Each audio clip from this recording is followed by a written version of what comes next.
Hey, what is up, everybody? Jeremy here. And guys, I'm very excited for the conversation that we have today because I happened to connect with this woman a few weeks ago. And, I just knew from the first moment when we grabbed our cups of coffee that this was going to be a person I definitely wanted to spend some more time with. Our guest today is Midori Verity, and she's the CEO of Fuel to Fire Accountability Group for Entrepreneurs. Fuel to Fire is a community for driven leaders to accelerate their business growth. Midori, thank you so much for hanging out with me today. Yeah, thanks for having me here. And what impressed me with you, Jeremy, when I first met you was your giant, almost like soup bowl of espresso. I'm like, I love him already. Which I currently have again. It's funny. I feel like we talk at this point in the day when I usually make my second cup of coffee. I have one in the morning and I have one later in the day because I try not to overdo it. It's the biggest cup of espresso I've ever seen, but I love it. I get it. Yeah. Well, I'm excited to chat, about your story a little bit as well, because, you're really, you're helping entrepreneurs to find that accountability point, which I think is vital, right? Like, it's so easy for us to make a promise to ourselves and not do it, but it's a lot harder for somebody else to not hold us accountable. And I think for you, the thing I'm really interested to find out is how did you end up in that world and how did you find out that was what was missing? Yeah, thanks for asking. I've been an entrepreneur for almost 3 decades now, and so have been through it all. Mm-hmm. My husband and I started our first business straight out of college, and then I went off on my own after about 10 years and ran my own businesses. And so from doing that, you learn a thing or two. Mm-hmm. And one thing that I really have learned from my experience along with working with so many entrepreneurs is that the accountability component was often the missing link, mm-hmm. right? You can have the best plan, the most beautiful plan, but if you don't have someone who's holding you accountable to make sure that you're executing, then it's really easy to go off on all these different tangents, right? With mm-hmm. shiny objects or, I need to do the laundry or mow the lawn or whatever. As home-based entrepreneurs, it's really easy to do that. So that was one of the biggest components that I saw missing and big reason behind why I started Fuel the Fire. You know what? It's interesting is the thing that came to mind with me for me when you explained that is so I have a book coming out in June and I've been working on it for literally like 2 years. And like if I had a book coach through the whole experience, which that accountability was so vital because I'll tell you what, like I started writing the book in the end of 2019. Then the pandemic happened. So I'm like, okay, my whole like schedule has changed, life has changed, everything's changed. Okay, I'm going to shelf this for a little bit. And, then I started writing again. Then my dad got COVID and things got a little crazy and I shelved it again. And then we had another daughter, so I shelved it again. But it was if I didn't have that person there, I would have never gotten to like actually getting it done. I think for so many people, it's so easy to just not do it when it's you. But I think when somebody else is there holding you accountable, like it's so important. Am I correct? It's just like going to the gym, mm-hmm. right? If you have a membership to the best gym in the world, but that doesn't mean anything. But if you have a coach that's waiting for you or a trainer that you're paying, it's a much different story because they're expecting you. You're going to show up. You're probably going to work out harder, mm-hmm. right? It's all the same concept. So if you have an accountability person or group or coach, you're going to show up, you're going to get it done, and you're going to move along a lot quicker. And then the other component of having an accountability person, and Jeremy, I don't know if you've seen this, but having that other person to bounce ideas off of. Yes. Right? Or to get resources that maybe you weren't aware of. A tool. How many times have you learned about a new tool and you're like, oh my gosh, that changed my entire world, right? I find that happens when I'm having conversations with like other people that have podcasts. Like I interviewed a guy the other day, Andrew Heaton. He has a podcast called The Political Orphanage. This is for people that like they feel like every political party has left them behind. And we started having this conversation, and I'm talking to him for like 20 minutes, and we hadn't hit the record button yet because he's like, "Oh, well, I know this software, you know this software," and I know that it's so vital to have somebody else there to be able to bounce those ideas off of. It's key, yeah. And so that's the other component of it. What I've seen with so many entrepreneurs is that they start a business or they've been in business and they're really excited and they have all these big optimistic goals, and they start working towards it. But then life happens, just like you with the book, right? You were writing for 2 years, which is great. But I've met so many people who've been writing a book for the last 10, 15, 20 years. Mm-hmm. And so when you're a business owner and you have these big goals, but then you're not reaching them for whatever reason life happens, then I've seen confidence go down. I've seen new patterns develop that are not success patterns because you're not being held accountable. That's how powerful it can be. So when looking at setting those goals, and because part of accountability, right, is having the right goals set and then having somebody hold you to that. Let me ask you this, because you've worked with so many people, you've seen so many people go through this. Do you think that goal setting is part of the problem, or what do you think is part of the problem that people don't accomplish things, or like they're setting the wrong goals? Like the thing I'm trying to explain here is they're like, I'm going to conquer the world, rather than, well, you know what? I'm going to figure out how to, handle this one thing this week in my town. Like, is that what you think it is, or what do you see that being? Yeah, I think it's such a key element. But before we even get to goals, what I have found from owning multiple businesses and working with different people is that you have to go back even farther than that and get to what I call your personal mission statement. And what that becomes is kind of your guiding star, right? Your North Star to everything. It's if you have a strong personal mission statement, that will create the foundation that keeps you motivated and inspired and pushing through the challenges that are inevitable in any business or whenever you have a big goal. So what it consists of, it's really simple. It's 3 components. One is your passions and drives. Also, your core values. What makes you tick? What makes your heart sing? What's really important to you? And then the third element is what's your zone of genius? And for those who aren't familiar with that term, it's what are you naturally really good at and what you love doing? And so for you, Jeremy, obviously one of your zone of geniuses is hosting podcasts and interviewing. Thank you. It took a lot of hard work to get there. Yeah, it might not come right away, but now it's in your pocket. It's one of your zone of geniuses. Yeah. And it's something that you enjoy, clearly. So when you have that and you can turn those 3 elements into 1 to 3 sentences, and that becomes your driving force to everything. So when you're setting your big aspirational goals in your business and it's in alignment with your personal mission statement, everything's going to flow more. You're going to not feel, have you ever been doing something that you felt was really important, but you felt like something was out of alignment? It just didn't feel right. There wasn't something that was ringing true to yourself, and it just made you kind of feel maybe hollow or something was off. Yeah, it's like one of those situations, like, at least for me, and when I think on it, like I've thought of like really hard projects I've done or really long projects I've done. And, sometimes they can be a slog, right? They can be a lot of hard work. But if you don't know, like for me, when I haven't known the purpose in it, like, why am I doing this? What's the point of this? It's kind of like, well, this is a slog and it's going to be easy to quit. Is that kind of the thought process you had on that? Exactly. It goes back to your big why. Who was the gentleman that did the TED Talk on that? And he has Simon a book Sinek? now. Simon Sinek, right. So it's all the same thing, but often people have a hard time figuring out what their why is. So figuring out your personal mission statement, which can be applied to your business and to your life, and I think it should be, quite frankly, both, helps you make the right decisions. When it comes to making a big decision, should I go after this business? Should I add this element to my business? What are my core values with raising my kids? Any of those kind of things, if you know your personal mission statement, it's going to help you keep driving. And also, another big part of it that I've seen is the challenges that come up in your business or in your life shrink. They're not as big when you are in complete alignment with where you're going with your business. So let me give you a personal example of this, because I think this will help it become clearer. My husband and I, we've had a business forever. And when the pandemic hit, we went from thinking it was going to be the best year that we've ever had with that business.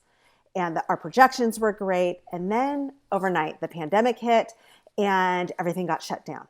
So going from this day where we're like, woohoo, it's going to be the best year ever. Let's plan our travel plans and maybe we'll get a new car and do all these things, to overnight, all of a sudden giving back tens of thousands of dollars in refunds because everything shut down. We're an events business and we service Silicon Valley. So you can imagine what happened. So what happened through that was I realized, holy cow, we need a new revenue stream and we need it quick. But this time I want to make sure everything is in alignment.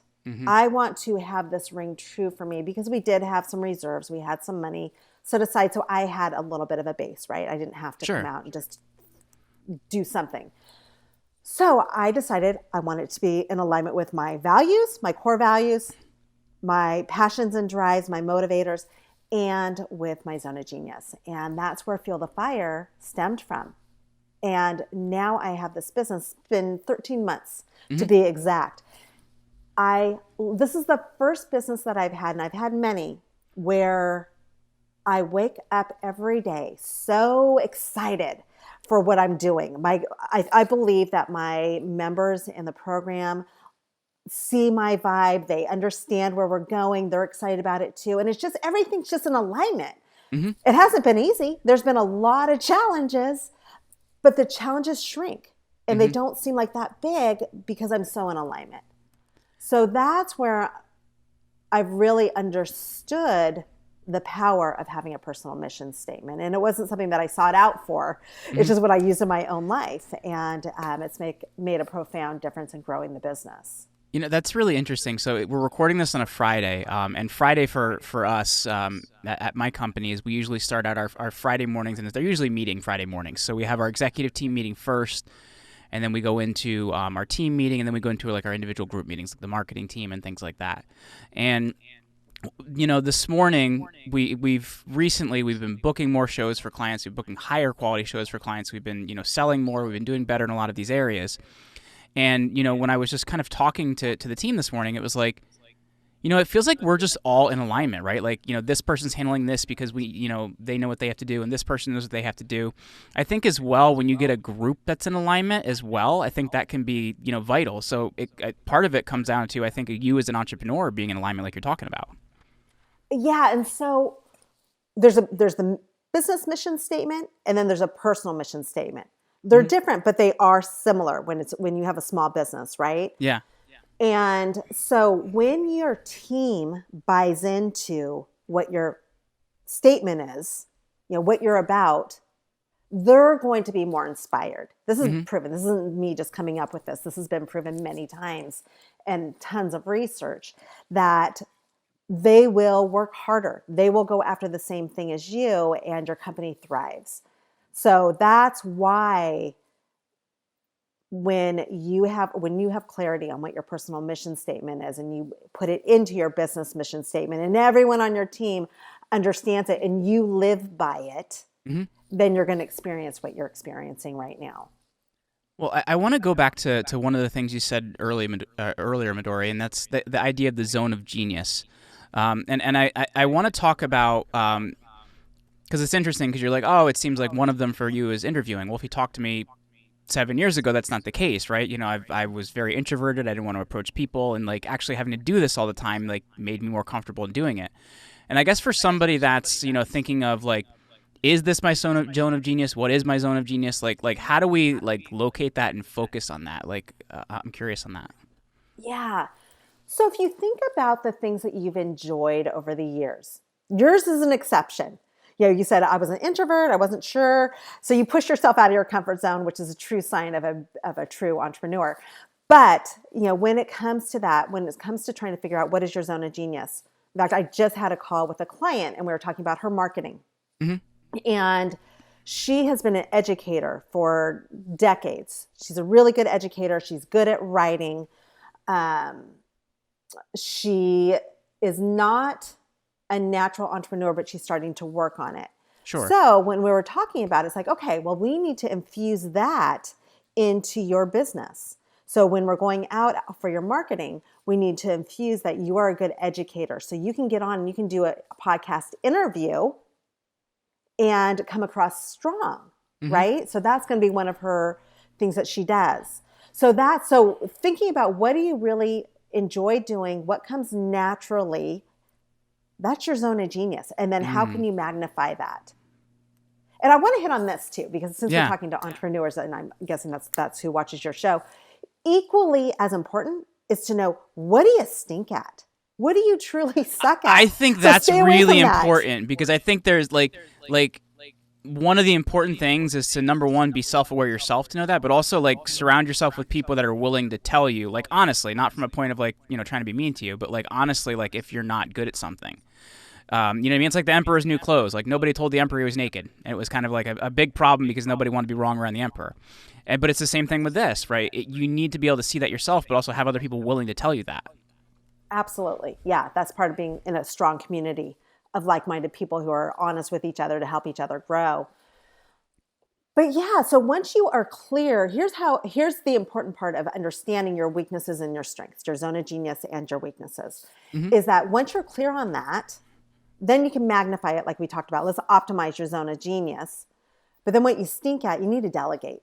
You need to get someone else who can help you with that, because it's going to keep on sucking up your brain space and your energy and not move you forward as quickly as it could if you were staying out of that area and focusing more on your zone of genius. I love that. So I guess like looking at it then, we find our zone of genius. We really focus on what we're good at. Like, how do we magnify that then? Like, how do we kind of take that, the other areas we're kind of getting control on now, but how do we magnify what we're doing? Because I think for a lot of people, they find what they like, they find what they're good at, but at a certain point, they don't go any further than that. And I'm curious, like when you look at it as an entrepreneur, how do you magnify that ability? That's why it's helpful to know also what your core values are and your passions and motivators, because when you can infuse all three of those together, it becomes like this 1-2 punch, 1-2-3 punch, right? They all build off of each other. And so if we are talking about what your strengths and weaknesses are, then you're a perfect example, Jeremy. You realized over time that you became a better podcaster and a better entrepreneur. And that must have been something that you enjoyed to a certain level, even from the beginning, because if you didn't, you probably wouldn't have stuck with it. You would have done it for a while. So that was fun, but now I'm done. Right? Well, I'm a nerd, so for me, it's the education part, right? Like I'm like, oh, history, yes. Like anything I can learn about people is exciting to me. So it's kind of like, all right, I'll deal with this other stuff that I'm not so good at because I like to learn. Okay, so that was a strong enough motivator for you, right? Yes. To get you so that you built up this other element so that you could capitalize on that. So that is what we mean by understanding what your personal mission statement is. What motivates you? Education and learning, right? So how can you go after that? And what else? What other traits? What other skills do you have? What other zone of genius do you have that you can infuse into that and make it work? So that's your situation.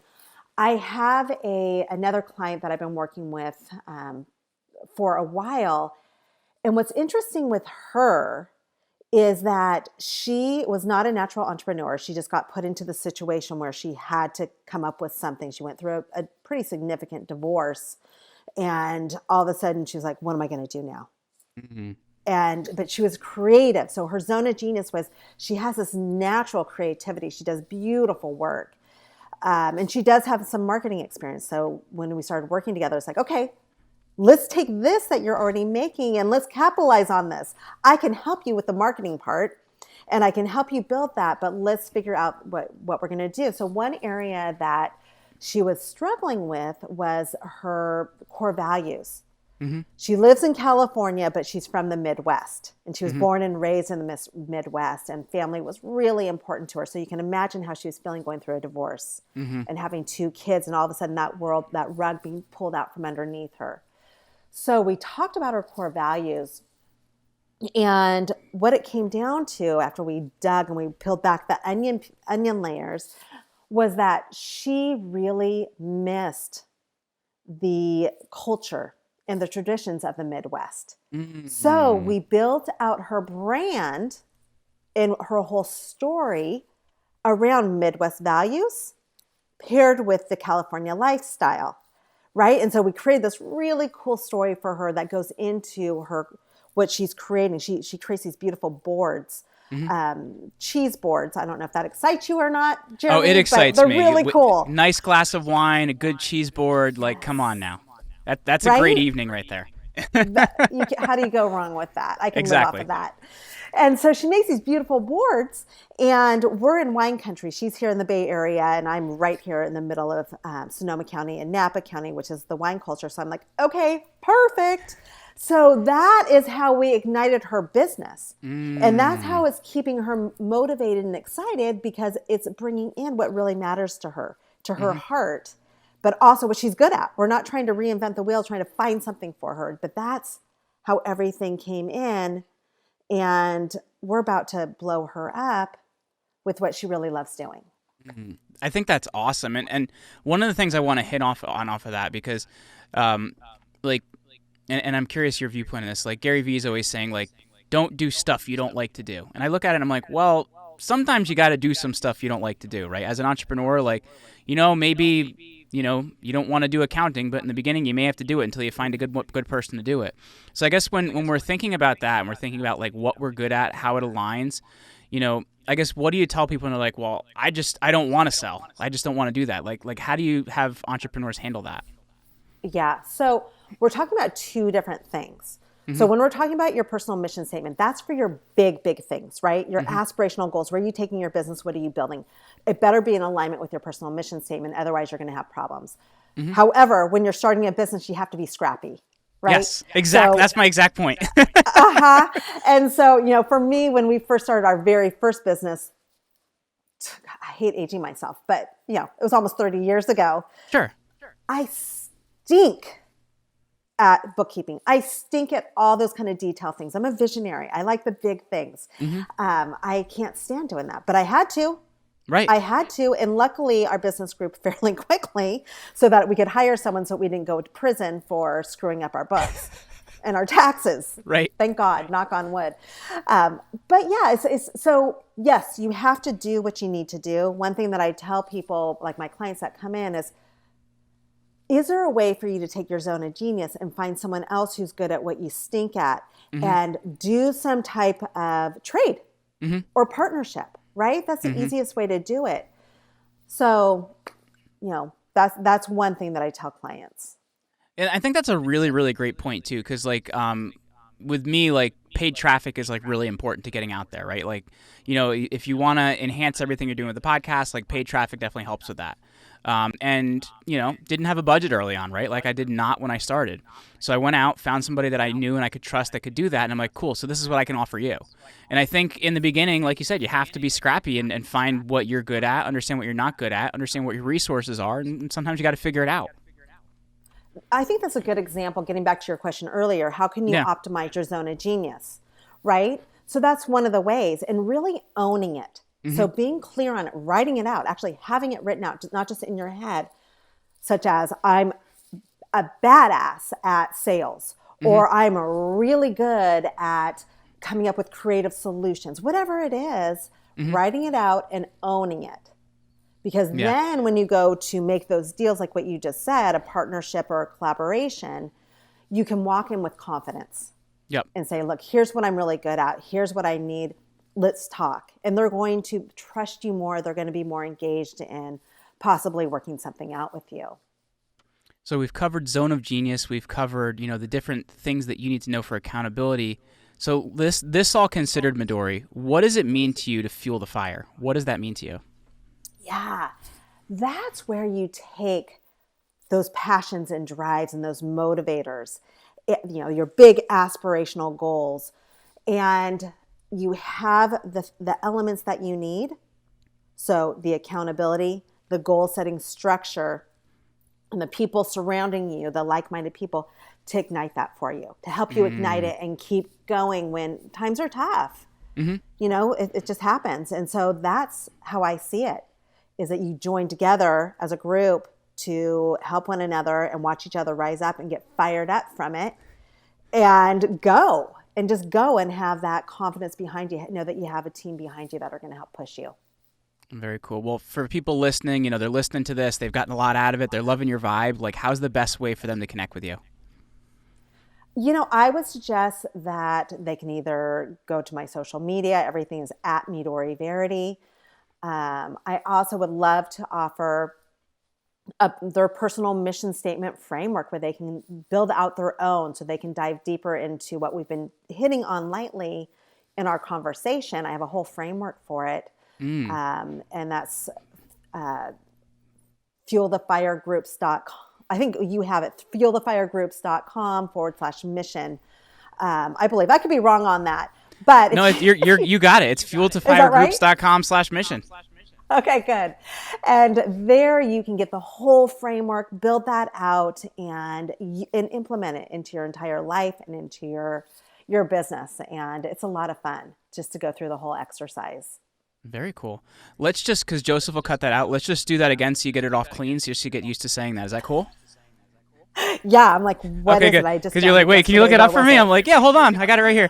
So I'm just going to give you that again, just so because Joseph will cut this out, and then just so you get used to saying it clean, so you got it for the next one, okay? Okay. All right. Perfect. All right. So Midori, for people listening, like, they're excited, they've learned a lot from you, they're loving your vibe, they want to connect with you. How's going to be the best way for people listening to do that? Yeah, the first thing that I would say is I would love to offer your listeners the personal mission statement framework where they can go figure it out on their own. And it's really cool the way it's laid out so you can figure out what your zone of genius is and learn how to infuse it into your life and into your business or into your career to get you more motivated and inspired. And the best way to get to that is just to go to fueltofiregroups.com/mission. And it's free, and it will help you develop all of that and just enjoy the whole process. Very cool. Well, once again, that is fueltofiregroups.com/mission. Our guest today has been Midori Verity. Midori, thank you so much for hanging out with me today. Yeah, thanks for having me.